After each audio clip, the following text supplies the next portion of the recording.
The Nicomachean Ethics of Aristotle. Read and presented by George Pitropogiannakis. Book 3. Chapter 1.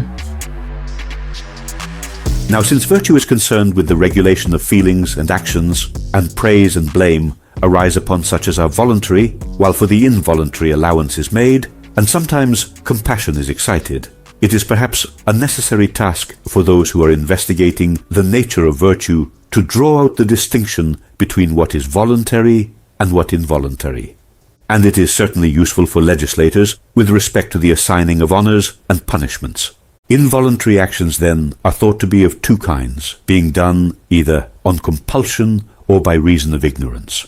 An action is, properly speaking, compulsory, when the origination is external to the agent, being such that in it the agent, perhaps we may more properly say the patient, contributes nothing, as if a wind were to convey you anywhere, or men having power over your person.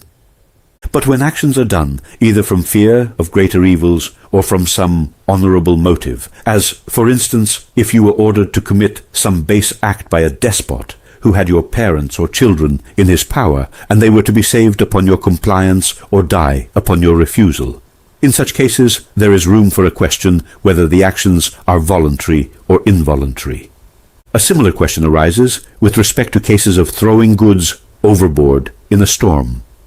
Abstractedly, no man throws away his property willingly, but with a view to his own and his shipmates' safety, anyone would who had any sense. The truth is, such actions are of a mixed kind, but are most like voluntary actions, for they are choice-worthy at the time when they are being done, and the end or object of the action must be taken with reference to the actual occasion. Further, we must denominate an action voluntary or involuntary at the time of doing it. Now, in the given case, the man acts voluntarily, because the originating of the motion of his limbs in such actions rests with himself. And where the origination is in himself, it rests with himself to do or not to do. Such actions, then, are voluntary, though in the abstract, perhaps involuntary, because no one would choose any of such things in and by itself. But for such actions, men sometimes are even praised, as when they endure any disgrace or pain to secure great and honourable equivalents. If vice versa, then they are blamed, because it shows a base mind to endure things very disgraceful for no honourable object, or for a trifling one. For some, again, no praise is given, but allowance is made, as where a man does what he should not, by reason of such things as overstrain the powers of human nature, or pass the limits of human endurance. Some acts, perhaps there are for which compulsion cannot be pleaded, but a man should rather suffer the worst and die. How absurd, for instance, are the pleas of compulsion with which Alcmaeon in Euripides' play excuses his matricide. But it is difficult sometimes to decide what kind of thing should be chosen instead of what, or what endured in preference to what, and much more, so to abide by one's decisions. For in general, the alternatives are painful, and the actions required are base, and so praise or blame is awarded according as persons have been compelled or no. What kind of actions, then, are to be called compulsory? May we say, simply and abstractedly, whenever the cause is external, and the agent contributes nothing, and that where the acts are in themselves such as one would not wish but choice-worthy, at the present time, and in preference to such and such things, and where the origination rests with the agent, the actions are in themselves involuntary, but at the given time and in preference to such and such things voluntary. And they are more like voluntary than involuntary, because the actions consist of little details, and these are voluntary. But what kind of things one ought to choose instead of what, it is not easy to settle, for there are many differences in particular instances. But suppose a person should say, things pleasant and honourable exert a compulsive force, for that they are external and do compel. At that rate, every action is on compulsion, because these are universal motives of action. Again, they who act on compulsion and against their will do so with pain, but they who act by reason of what is pleasant or honourable act with pleasure. it is truly absurd for a man to attribute his actions to external things instead of to his own capacity for being easily caught by them, or again to ascribe the honourable to himself and the base ones to pleasure.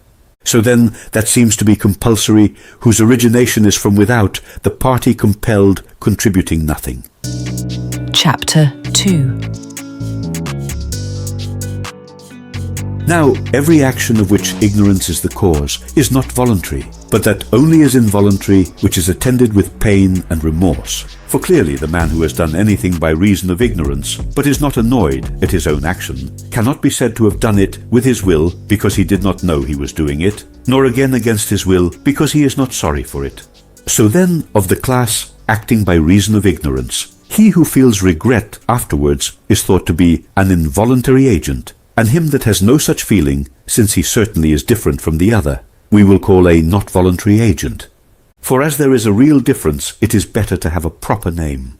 Again, there seems to be a difference between acting because of ignorance and acting with ignorance. For instance, we do not usually assign ignorance as the cause of the actions of the drunken or angry man, but either the drunkenness or the anger.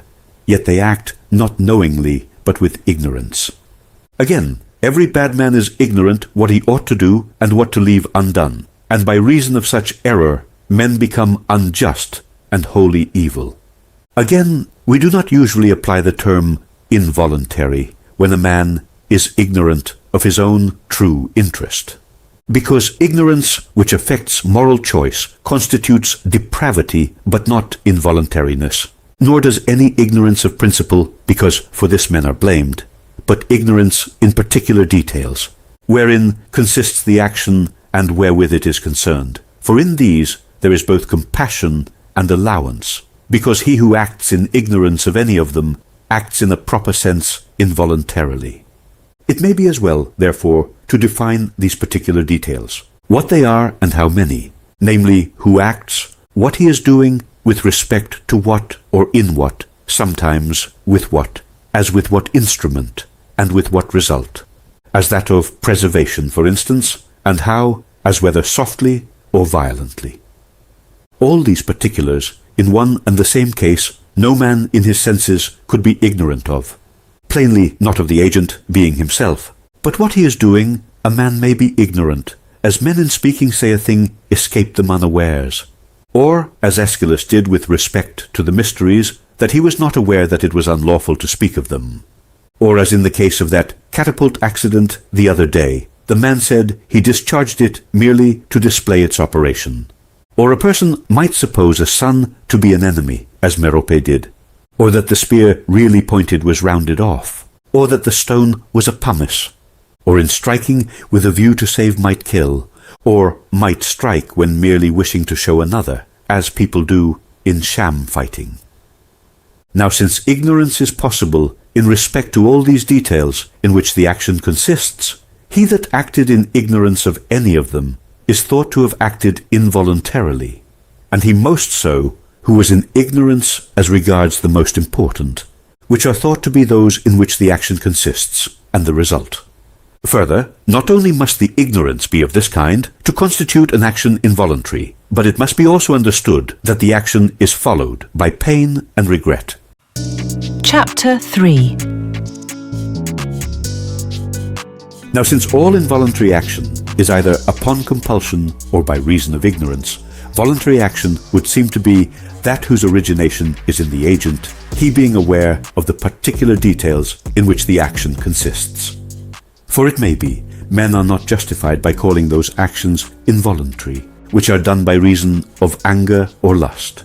Because, in the first place, if this be so, no other animal but man, and not even children, can be said to act voluntarily. Next, is it meant that we never act voluntarily when we act from lust or anger, or that we act voluntarily in doing what is right, and involuntarily in doing what is discreditable? The latter supposition is absurd, since the cause is one and the same. Then, as to the former, it is a strange thing to maintain actions to be involuntary which we are bound to grasp at. Now, there are occasions on which anger is a duty, and there are things which we are bound to lust after, health, for instance, and learning. Again, whereas actions strictly involuntary are thought to be attended with pain, those which are done to gratify lust are thought to be pleasant. Again, how does the involuntariness make any difference between wrong actions done from deliberate calculation and those done by reason of anger? For both ought to be avoided, and the irrational feelings are thought to be just as natural to man as reason, and so of course must be such actions of the individual as are done from anger and lust. It is absurd then to class these actions among the involuntary. Chapter 4. Having thus drawn out the distinction between voluntary and involuntary action, our next step is to examine into the nature of moral choice, because this seems most intimately connected with virtue and to be a more decisive test of moral character than a man's acts are. Now, moral choice is plainly voluntary, but the two are not coextensive, voluntary being the more comprehensive term. For first, children and all other animals share in voluntary action but not in moral choice. And next, sudden actions we call voluntary, but do not ascribe them to moral choice. Nor do they appear to be right who say it is lust or anger or wish or opinion of a certain kind. Because, in the first place, moral choice is not shared by the irrational animals, while lust and anger are. Next, the man who fails of self-control acts from lust, but not from moral choice. The man of self-control, on the contrary, from moral choice, not from lust. Again, whereas lust is frequently opposed to moral choice, lust is not to lust. Lastly, the object matter of lust is the pleasant and the painful, but of moral choice neither the one nor the other. Still less can it be anger, because actions done from anger are thought generally to be least of all consequent on moral choice. Nor is it wish either, though appearing closely connected with it, because, in the first place, moral choice has not for its objects impossibilities, and if a man were to say he chose them, he would be thought to be a fool. But wish may have impossible things for its objects, immortality, for instance. Wish, again, may be exercised on things in the accomplishment of which oneself could have nothing to do, as the success of any particular actor or athlete. But no man chooses things of this nature only such as he believes he may himself be instrumental in procuring.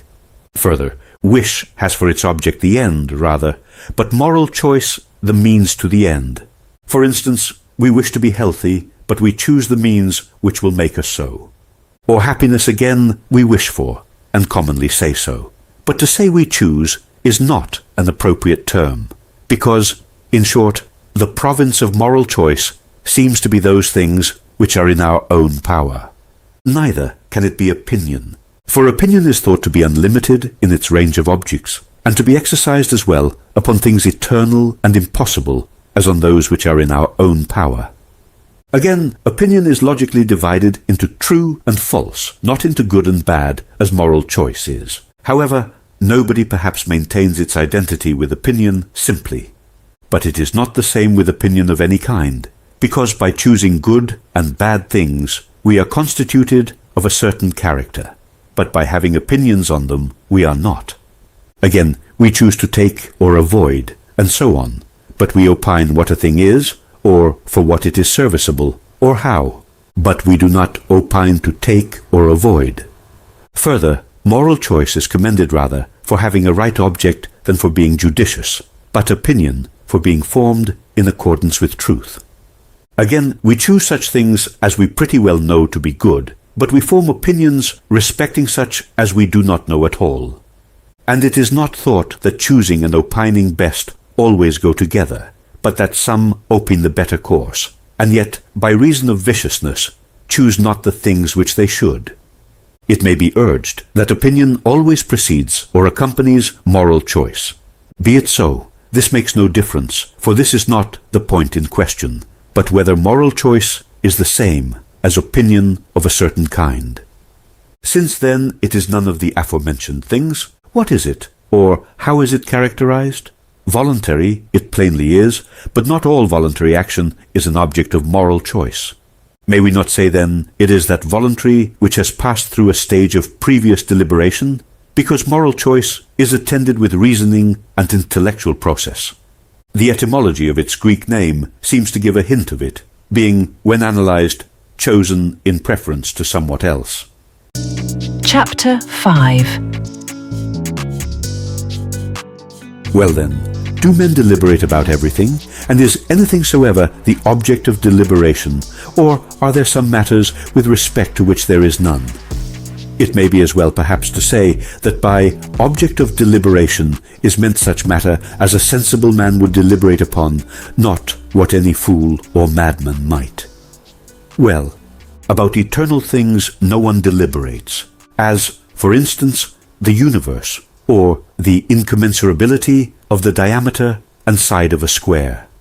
Nor again about things which are in motion, but which always happen in the same way, either necessarily, or naturally, or from some other cause, as the solstices or the sunrise.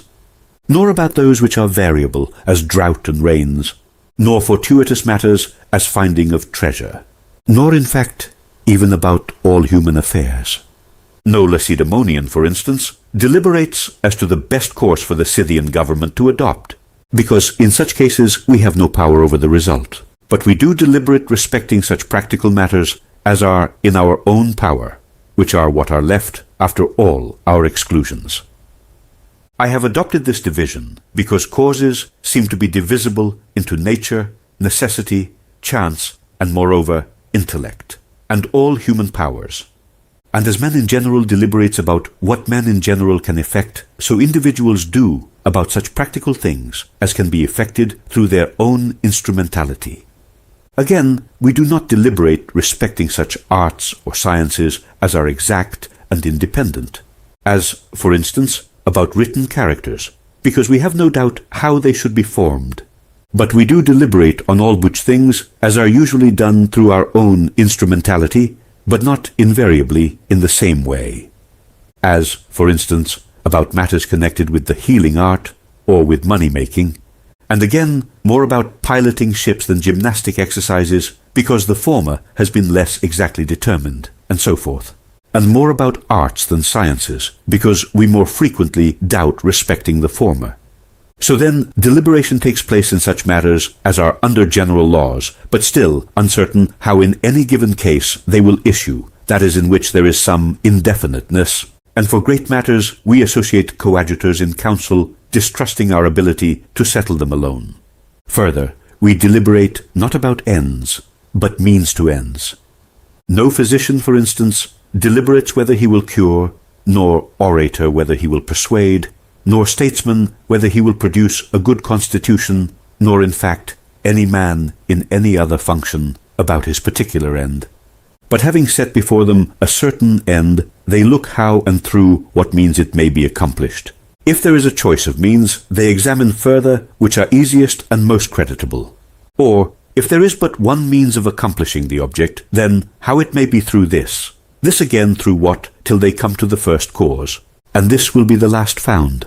For a man engaged in a process of deliberation seems to seek and analyze, as a man, to solve a problem, analyses the figure given him.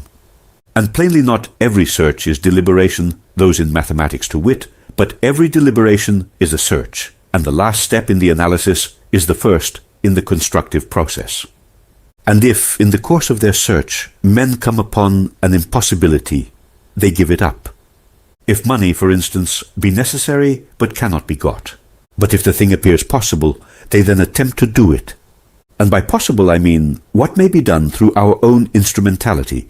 Of course, what may be done through our friends is through our own instrumentality in a certain sense, because the origination in such cases rests with us. And the object of search is sometimes the necessary instruments, sometimes the method of using them.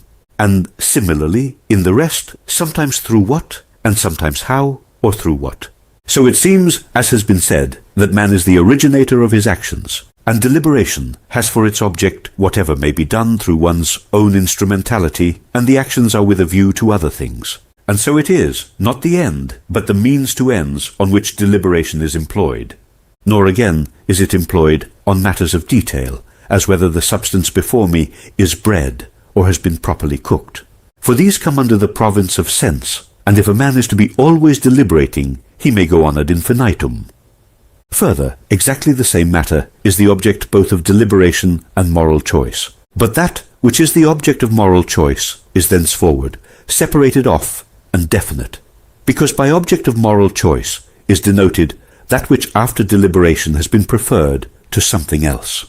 For each man leaves off searching how he shall do a thing when he has brought the origination up to himself, for example, to the governing principle in himself, because it is this which makes the choice. A good illustration of this is furnished by the old regal constitutions which Homer drew from, in which the kings would announce to the commonalty what they had determined before. Now since that which is the object of moral choice is something in our own power, which is the object of deliberation and the grasping of the will, moral choice must be a grasping after something in our own power consequent upon deliberation, because after having deliberated, we decide and then grasp by our will in accordance with the result of our deliberation. Let this be accepted as a sketch of the nature and object of moral choice, that object being means to ends. Chapter 6. That wish has for its object matter the end has been already stated, but there are two opinions respecting it, some thinking that its object is real good, others whatever impresses the mind with a notion of good. Now those who maintain that the object of wish is real good are beset by this difficulty, that what is wished for by him who chooses wrongly is not really an object of wish, because on their theory, if it is an object of wish, it must be good, but it is, in the case supposed, evil. Those who maintain, on the contrary, that that which impresses the mind with a notion of good is properly the object of wish, have to meet this difficulty, that there is nothing naturally an object of wish, but to each individual whatever seems good to him. Now different people have different notions, and it may chance contrary ones. But if these opinions do not satisfy us, may we not say that, abstractedly and as a matter of objective truth, the really good is the object of wish, but to each individual whatever impresses his mind with the notion of good. And so to the good man that is an object of wish, which is really and truly so, but to the bad man anything may be. Just as physically, those things are wholesome to the healthy, which are really so, but other things to the sick. And so too of bitter and sweet and hot and heavy, and so on. For the good man judges in every instance correctly, and in every instance the notion conveyed to his mind is the true one. For there are fair and pleasant things peculiar to, and so varying with, each state. And perhaps the most distinguishing characteristic of the good man is his seeing the truth in every instance, he being, in fact, the rule and measure of these matters. The multitude of men seem to be deceived by reason of pleasure, because, though it is not really a good, it impresses their minds with the notion of goodness, so they choose what is pleasant as good, and avoid pain as an evil. Chapter 7. Now since the end is the object of wish, and the means to the end of deliberation and moral choice, the actions regarding these matters must be in the way of moral choice, that is voluntary. But the acts of working out the virtues are such actions, and therefore virtue is in our power. And so too is vice, because wherever it is in our power to do it, is also in our power to forbear doing, and vice versa. Therefore, if the doing, being in a given case creditable, is in our power, so too is the forbearing, which is in the same case discreditable, and vice versa. But if it is in our power to do and to forbear doing what is creditable or the contrary, and these respectively constitute the being good or bad, then the being good or vicious characters is in our power. As for the well-known saying, no man voluntarily is wicked or involuntarily happy, it is partly true, partly false. For no man is happy against his will, of course, but wickedness is voluntary. Or must we dispute the statements lately made, and not say that man is the originator or generator of his actions as much as of his children? But if this is matter of plain manifest fact, and we cannot refer our actions to any other originations beside those in our own power, those things must be in our own power, and so voluntary, the originations of which are in ourselves. Moreover, testimony seems to be borne to these positions, both privately by individuals and by lawgivers too, in that they chastise and punish those who do wrong, unless they do so on compulsion or by reason of ignorance, which is not self-caused, while they honour those who act rightly, under the notion of being likely to encourage the latter and restrain the former. But such things as are not in our own power, that is not voluntary, no one thinks of encouraging us to do, knowing it to be of no avail for one to have been persuaded not to be hot, for instance, or feel pain, or be hungry, and so forth, because we shall have those sensations all the same. And what makes the case stronger is this, that they chastise for the very fact of ignorance, when it is thought to be self-caused. To the drunken, for instance, penalties are double, because the origination in such case lies in a man's own self, for he might have helped getting drunk, and this is the cause of his ignorance. Again, those also who are ignorant of legal regulations, which they are bound to know, and which are not hard to know, they chastise. And similarly, in all other cases, where neglect is thought to be the cause of the ignorance, under the notion that it was in their power to prevent their ignorance, because they might have paid attention. But perhaps a man is of such a character that he cannot attend to such things. Still men are themselves the causes of having become such characters by living carelessly, and also of being unjust or destitute of self-control. The former by doing evil actions, the latter by spending their time in drinking and such like, because the particular acts of working form corresponding characters, as is shown by those who are practicing for any contest or particular course of action, for such men persevere in the acts of working. As for the plea that a man did not know that habits are produced from separate acts of working, we reply, such ignorance is a mark of excessive stupidity. Furthermore, it is wholly irrelevant to say that the man who acts unjustly or dissolutely does not wish to attain the habits of these vices. For if a man wittingly does those things whereby he must become unjust, he is to all intents and purposes unjust voluntarily, but he cannot with a wish cease to be unjust and become just. For to take the analogous case, the sick man cannot with a wish be well again, yet in a supposable case he is voluntarily ill, because he has produced his sickness by living intemperately and disregarding his physicians. There was a time then when he might have helped being ill, but now he has let himself go, he cannot any longer. Just as he who has let a stone out of his hand cannot recall it, and yet it rested with him to aim and throw it, because the origination was in his power. Just so the unjust man and he who has lost all self-control might originally have helped being what they are, and so they are voluntarily what they are. But now that they are become so, they no longer have the power of being otherwise. And not only are mental diseases voluntary, but the bodily are so in some men, whom we accordingly blame. For such as are naturally deformed, no one blames, only such as are so by reason of want of exercise and neglect, and so too of weakness and maiming. No one would think of upbraiding, but would rather compassionate a man who is blind by nature, or from disease, or from an accident. But everyone would blame him who was so from excess of wine, or any other kind of intemperance.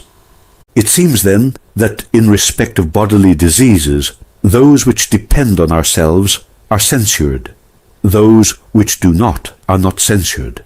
And if so, then in the case of the mental disorders, those which are censured must depend upon ourselves. But suppose a man to say that, by our own admission, all men aim at that which conveys to their minds an impression of good, and that men have no control over this impression, but that the end impresses each with a notion correspondent to his own individual character. That to be sure, if each man is in a way the cause of his own moral state, so he will be also of the kind of impression he receives, whereas, if this is not so, no one is the cause to himself of doing evil actions, but he does them by reason of ignorance of the true end, supposing that through their means he will secure the chief good. Further, that this aiming at the end is no matter of one's own choice, but one must be born with a power of mental vision, so to speak, whereby to judge fairly and choose that which is really good. And he is blessed by nature who has this naturally well, because it is the most important thing and the fairest, and what a man cannot get or learn from another, but will have such as nature has given it. And for this to be so given well and fairly would be excellence of nature in the highest and truest sense. If all this be true, how will virtue be a whit more voluntary than vice? Alike to the good man and the bad, the end gives its impression and is fixed by nature, or howsoever you like to say, and they act so and so, referring everything else to this end. Whether then we suppose that the end impresses each man's mind with certain notions not merely by nature, but that there is somewhat also dependent on himself, or that the end is given by nature, and yet virtue is voluntary because the good man does all the rest voluntarily, vice must be equally so, because his own agency equally attaches to the bad man in the actions, even if not in the selection of the end. If then, as is commonly said, the virtues are voluntary, because we at least cooperate in producing our moral states, and we assume the end to be of a certain kind, according as we are ourselves of certain characters, the vices must be voluntary also because the cases are exactly similar. Chapter 8. Well, now we have stated, generally respecting the moral virtues, the genus in outline, that they are mean states, and that they are habits, and how they are formed, and that they are of themselves calculated to act upon the circumstances out of which they were formed, and that they are in our own power and voluntary, and are to be done so as right reason may direct. But the particular actions and the habits are not voluntary in the same sense. For of the actions we are masters from beginning to end, supposing, of course, a knowledge of the particular details, but only of the origination of the habits, the addition by small particular accessions not being cognizable, as is the case with sicknesses. Still, they are voluntary because it rested with us to use our circumstances this way or that. Chapter 9. Here we will resume the particular discussion of the moral virtues and say what they are, what is their object matter, and how they stand respectively related to it. Of course, their number will be thereby shown. First then, of courage. Now that it is a mean state, in respect of fear and boldness, has been already said. Further, the objects of our fears are obviously things fearful or, in a general way of statement, evils, which accounts for the common definition of fear, namely, expectation of evil. Of course we fear evils of all kinds. Disgrace, for instance, poverty, disease, desolateness, death. But not all these seem to be the object matter of the brave man, because there are things which to fear is right and noble, and not to fear is base. Disgrace, for example, since he who fears this is a good man and has a sense of honor, and he who does not fear it is shameless.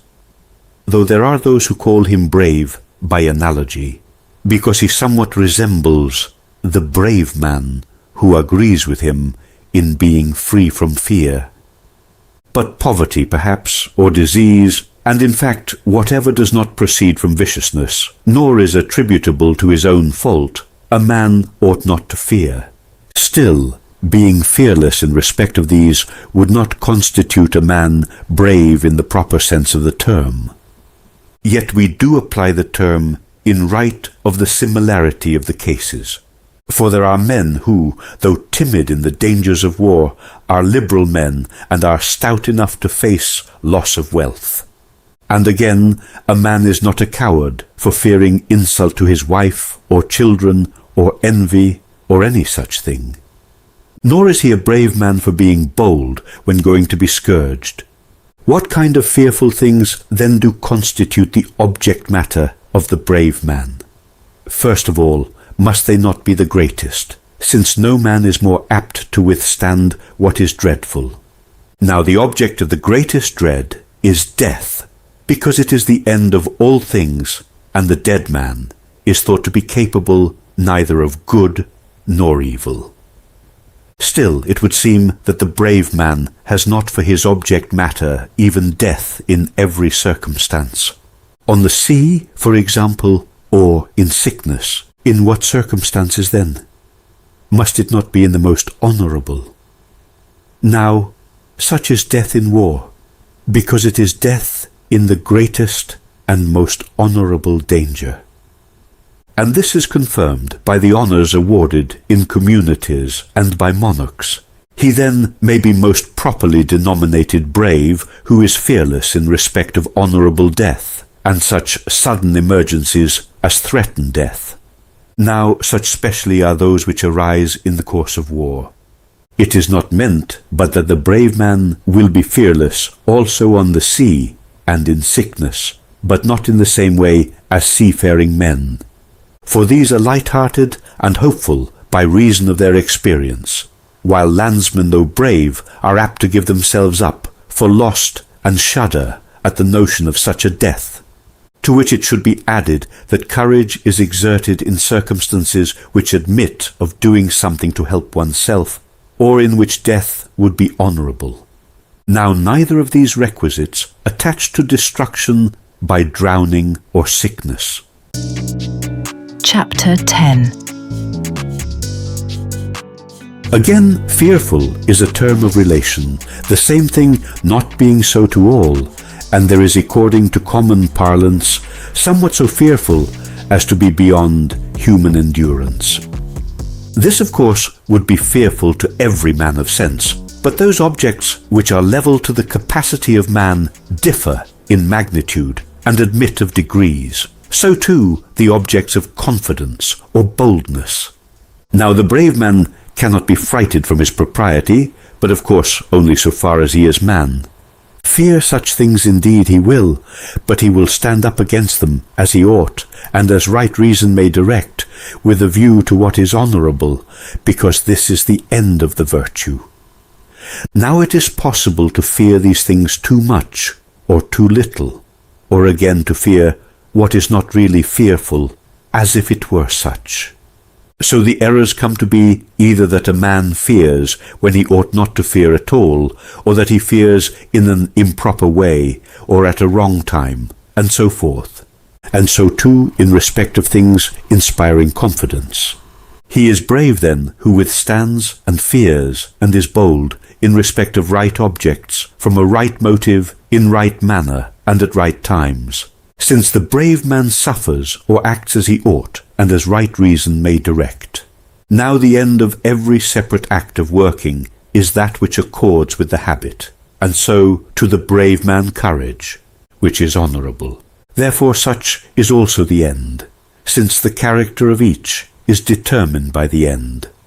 So honour is the motive from which the brave man withstands things fearful and performs the acts which accord with courage. Of the characters on the side of excess, he who exceeds in utter absence of fear has no appropriate name.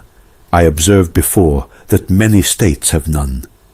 But he would be a madman, or inaccessible to pain, if he feared nothing, neither earthquake nor the billows, as they tell of the Celts. He again, who exceeds in confidence in respect of things fearful, is rash. He is thought moreover to be a braggart, and to advance unfounded claims to the character of brave. The relation which the brave man really bears to objects of fear this man wishes to appear to bear, and so imitates him in whatever points he can. For this reason, most of them exhibit a curious mixture of rashness and cowardice. Because, affecting rashness in these circumstances, they do not withstand what is truly fearful. The man, moreover, who exceeds in feeling fear is a coward, since there attach to him the circumstances of fearing wrong objects in wrong ways, and so forth. He is deficient also in feeling confidence, but he is most clearly seen as exceeding in the case of pains. He is a faint-hearted kind of man, for he fears all things. The brave man is just the contrary, for boldness is the property of the light-hearted and hopeful. So the coward, the rash, and the brave man have exactly the same object matter, but stand differently related to it. The two first mentioned respectively exceed and are deficient. The last is in the mean state and as he ought to be.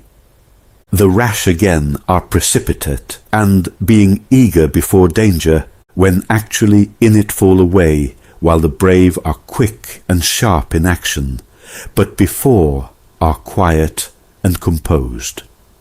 Well then, as has been said, courage is a mean state in respect of objects inspiring boldness or fear in the circumstances which have been stated, and the brave man chooses his line and withstands danger, either because to do so is honourable, or because not to do so is base. But dying to escape from poverty, or the pangs of love, or anything that is simply painful, is the act not of a brave man, but of a coward, because it is mere softness to fly from what is toilsome, and the suicide braves the terrors of death, not because it is honourable, but to get out of the reach of evil. Chapter 11. Courage proper is somewhat of the kind I have described, but there are dispositions differing in 5 ways which also bear, in common parlance, the name of courage. We will take first that which bears most resemblance to the true, the courage of citizenship, so named because the motives which are thought to actuate the members of a community in braving danger are the penalties and disgrace held out by the laws to cowardice, and the dignities conferred on the brave, which is thought to be the reason why those are the bravest people among whom cowards are visited with disgrace and the brave held in honour. Such is the kind of courage Homer exhibits in his characters. Diomed and Hector, for example. The latter says, "Polydamas will be the first to fix disgrace upon me." Diomed again, "For Hector surely will hereafter say, speaking in Troy, Tydides by my hand." This, I say, most nearly resembles the courage before spoken of, because it arises from virtue, from a feeling of shame, and a desire of what is noble, that is, of honour, and avoidance of disgrace, which is base. In the same rank, one would be inclined to place those also who act under compulsion from their commanders. Yet, are they really lower, because not a sense of honour but fear is the motive from which they act, and what they seek to avoid is not that which is base, but that which is simply painful. Commanders do in fact compel their men sometimes, as Hector says, to quote Homer again, "But whomsoever I shall find cowering afar from the fight, the teeth of dogs he shall by no means escape." Those commanders who station staunch troops by doubtful ones, or who beat their men if they flinch, or who draw their troops up in line with the trenches, or other similar obstacles in their rear, do in effect the same as Hector, for they all use compulsion. But a man is to be brave not on compulsion, but from a sense of honour. In the next place, experience and skill in the various particulars is thought to be a species of courage, when Socrates also thought that courage was knowledge. This quality is exhibited, of course, by different men under different circumstances, but in warlike matters with which we are now concerned, it is exhibited by the soldiers, the regulars.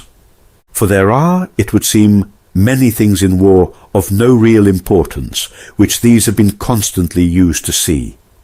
So they have a show of courage, because other people are not aware of the real nature of these things. Then again, by reason of their skill, they are better able than any others to inflict without suffering themselves, because they are able to use their arms, and have such as are most serviceable, both with a view to offence and defence, so that their case is parallel to that of armed men fighting with unarmed or trained athletes with amateurs, since in contests of this kind those are the best fighters, not who are the bravest men, but who are the strongest and are in the best condition. In fact, the regular troops come to be cowards whenever the danger is greater than their means of meeting it. Supposing, for example, that they are inferior in numbers and resources, then they are the first to fly, but the mere militia stand and fall on the ground, which, as you know, really happened at the Hermaeum. For in the eyes of these flight was disgraceful, and death preferable to safety, bought at such a price, while the regulars originally went into the danger under a notion of their own superiority, but on discovering their error they took to flight, having greater fear of death than of disgrace. But this is not the feeling of the brave man. Thirdly, mere animal spirit is sometimes brought under the term courage. They are thought to be brave who are carried on by mere animal spirit, as are wild beasts against those who have wounded them, because in fact the really brave have much spirit, there being nothing like it for going at danger of any kind.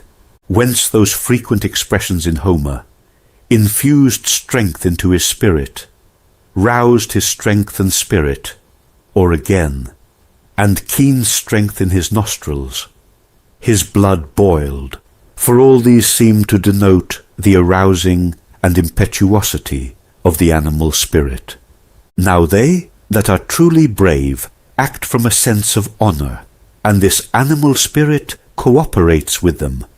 But wild beasts from pain, that is because they have been wounded or are frightened, since if they are quietly in their own haunts, forest or marsh, they do not attack men. Surely they are not brave because they rush into danger when goaded on by pain and mere spirit, without any view of the danger.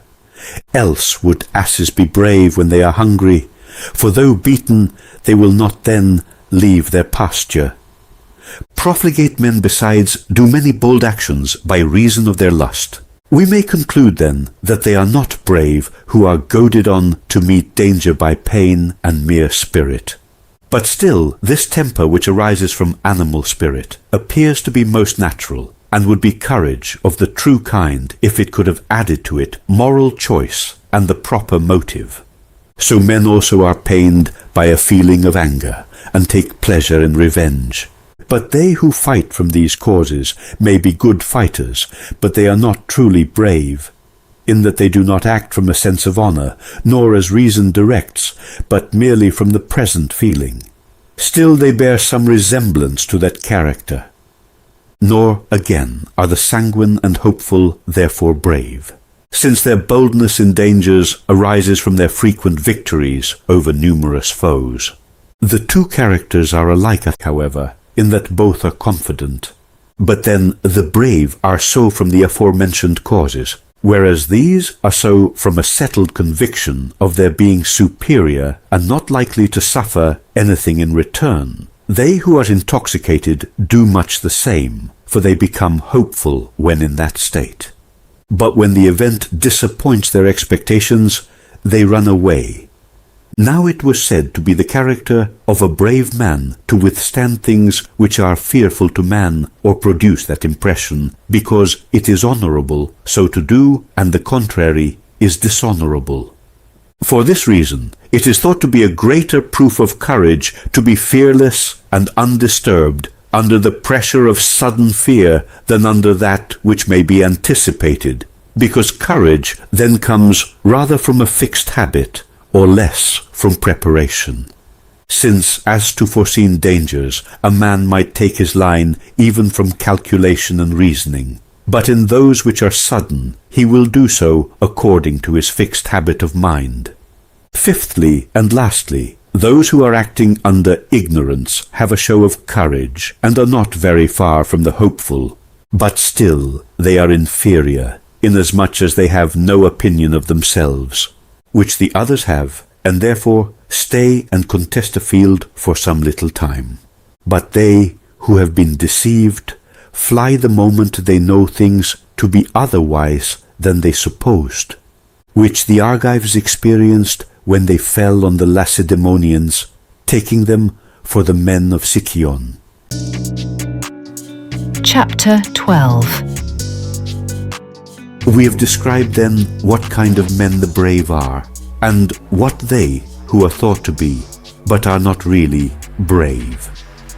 It must be remarked on, however, that though courage has for its object matter boldness and fear, it has not both equally so, but objects of fear much more than the former. For he that under pressure of these is undisturbed, and stands related to them as he ought, is better entitled to the name of brave than he who is properly affected towards objects of confidence. So then men are termed brave for withstanding painful things.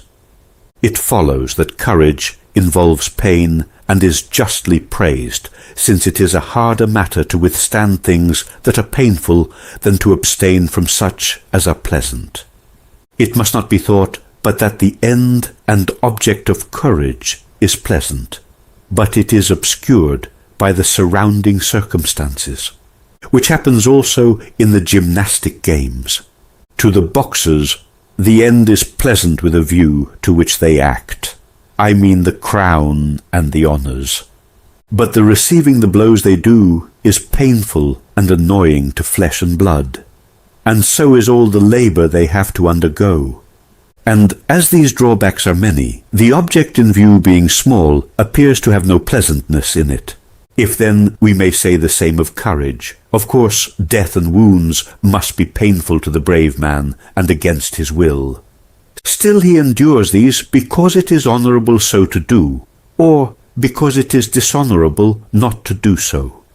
And the more complete his virtue and his happiness so much, the more will he be pained at the notion of death, since to such a man as he is, it is best worth while to live, and he with full consciousness is deprived of the greatest goods by death, and this is a painful idea.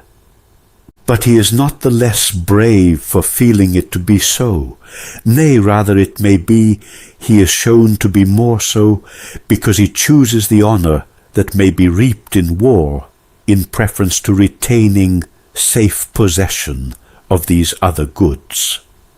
The fact is that to act with pleasure does not belong to all the virtues except so far as a man realizes the end of his actions. But there is perhaps no reason why not such men should make the best soldiers, but those who are less truly brave, but have no other good to care for, these being ready to meet danger and bartering their lives against small gain. Let thus much be accepted as sufficient on the subject of courage, the true nature of which it is not difficult to gather, in outline at least, from what has been said. Chapter 13. Next let us speak of perfected self-mastery, which seems to claim the next place to courage, since these two are the excellences of the irrational part of the soul. That it is a mean state, having for its object matter pleasures, we have already said, pains being, in fact, its object matter in a less degree and dissimilar manner. The state of utter absence of self-control has plainly the same object matter. The next thing then is to determine what kind of pleasures. Let pleasures then be understood to be divided into mental and bodily. Instances of the former being love of honour or of learning, it being plain that each man takes pleasure in that of these two objects which he has a tendency to like, his body being no way affected, but rather his intellect. Now, men are not called perfectly self-mastering or wholly destitute of self-control in respect of pleasures of this class, nor in fact in respect of any which are not bodily.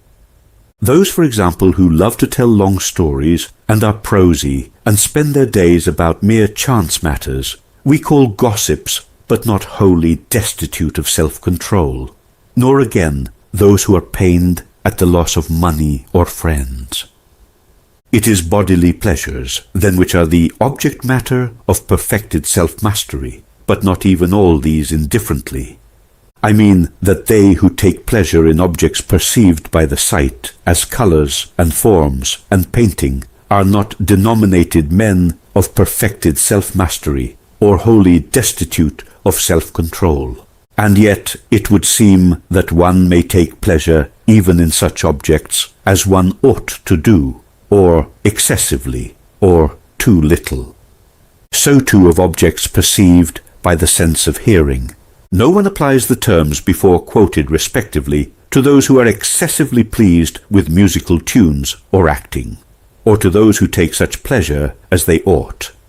Nor again to those persons whose pleasure arises from the sense of smell, except incidentally.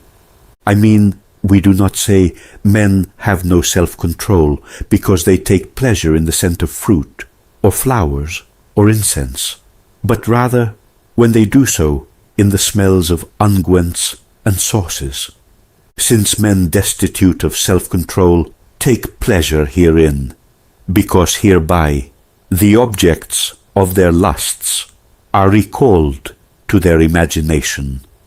You may also see other men take pleasure in the smell of food when they are hungry. But to take pleasure in such is a mark of the character before named, since these are objects of desire to him.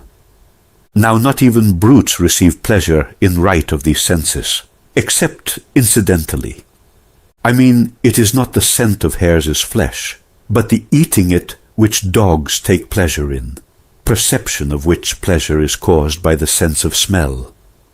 Or again, it is not the lowing of the ox, but eating him which the lion likes. But of the fact of his nearness, the lion is made sensible by the lowing, and so he appears to take pleasure in this. In like manner, he has no pleasure in merely seeing or finding a stag or wild goat, but in the prospect of a meal.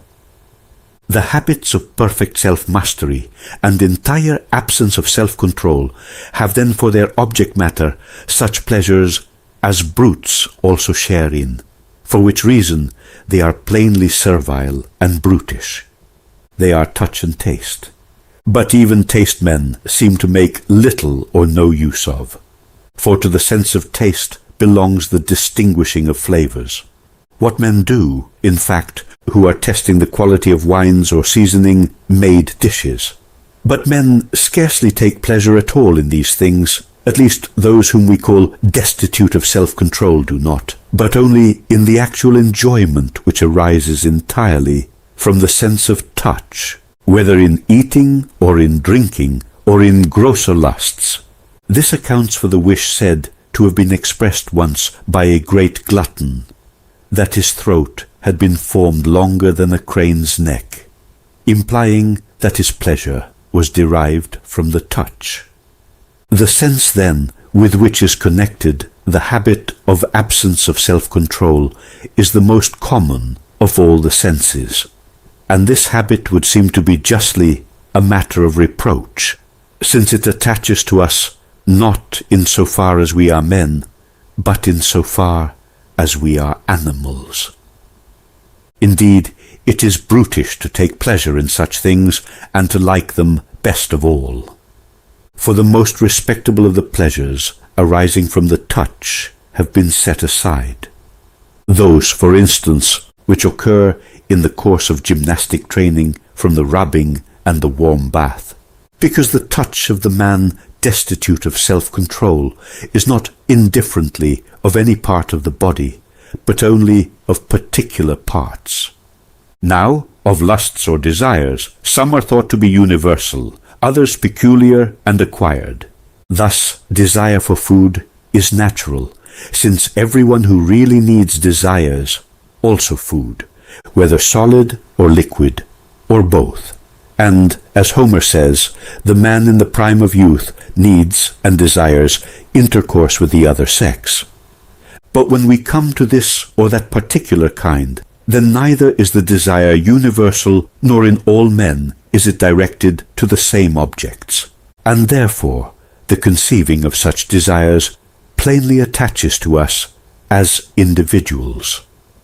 It must be admitted however, that there is something natural in it, because different things are pleasant to different men, and the preference of some particular objects to chance ones is universal.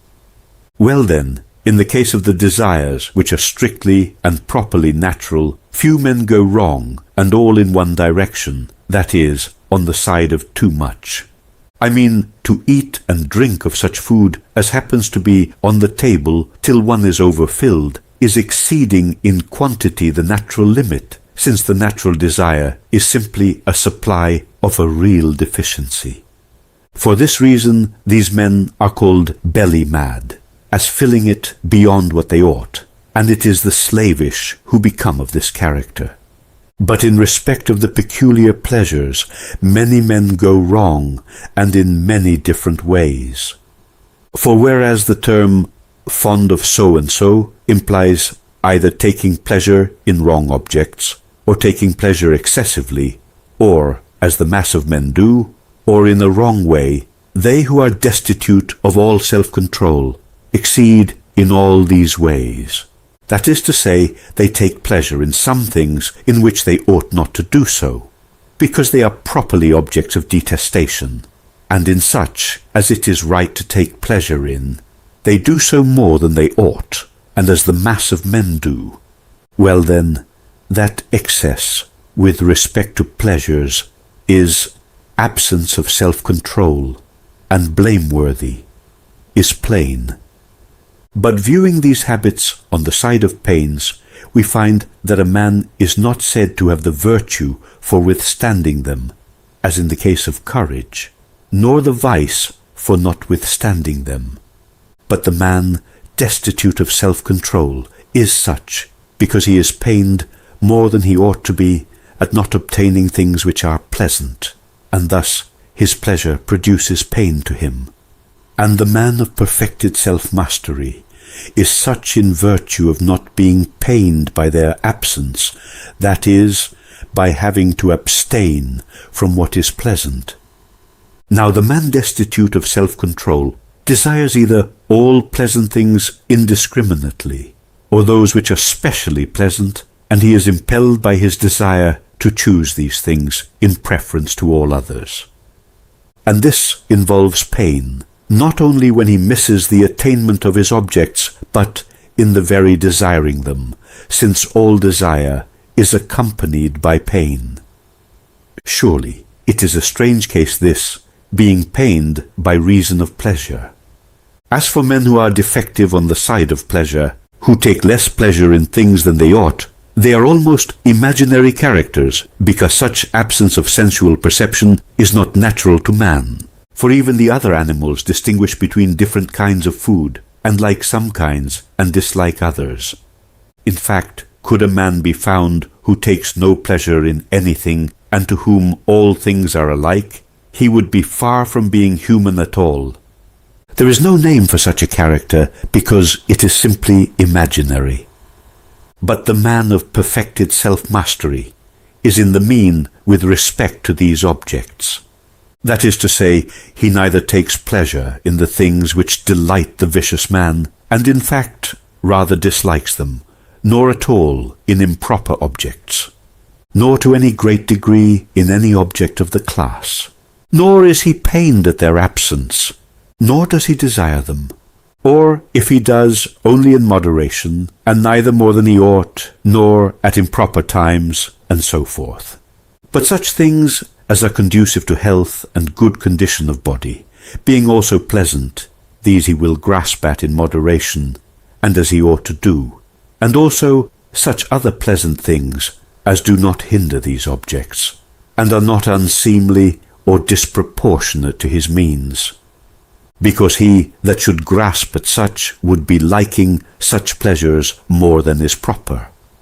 But the man of perfected self-mastery is not of this character, but regulates his desires by the dictates of right reason. Chapter 14.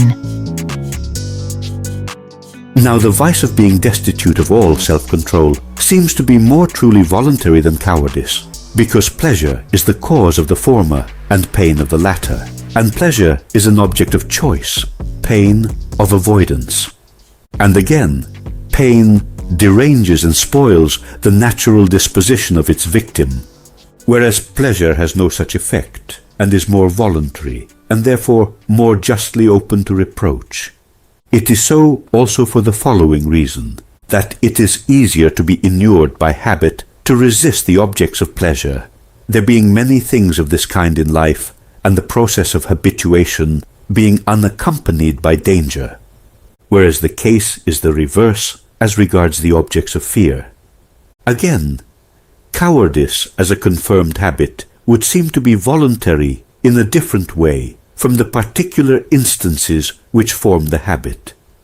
Because it is painless, but these derange the man by reason of pain, so that he throws away his arms and otherwise behaves himself unseemly, for which reason they are even thought by some to exercise a power of compulsion.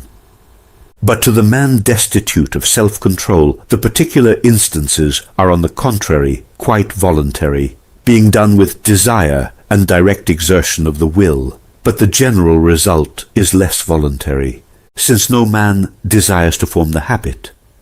The name of this vice, which signifies etymologically unchastenedness, we apply also to the faults of children, there being a certain resemblance between the cases, to which the name is primarily applied, and to which secondarily or derivatively is not relevant to the present subject, but it is evident that the later in point of time must get the name from the earlier. And the metaphor seems to be a very good one, for whatever grasps after base things and is liable to great increase ought to be chastened. And to this description, desire and the child answer most truly, in that children also live under the direction of desire, and the grasping after what is pleasant is most prominently seen in these.